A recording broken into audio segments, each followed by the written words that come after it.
شروع اللہ کا نام لے کر جو بڑا مہربان نہایت رحم والا ہے۔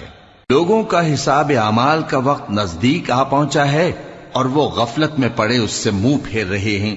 ان کے پاس کوئی نئی نصیحت ان کے پروردگار کی طرف سے نہیں آتی مگر وہ اسے کھیلتے ہوئے سنتے ہیں۔ ان کے دل غفلت میں پڑے ہوئے ہیں اور ظالم لوگ آپس میں چپ کے باتیں کرتے ہیں کہ یہ شخص کچھ بھی نہیں مگر تمہارے جیسا آدمی ہے، تو تم آنکھوں دیکھے جادو کی لپیٹ میں کیوں آتے ہو؟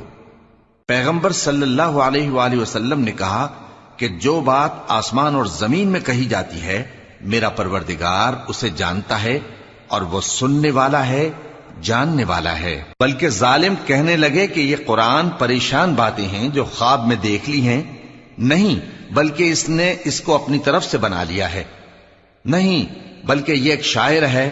تو جیسے پہلے پیغمبر نشانیاں دے کر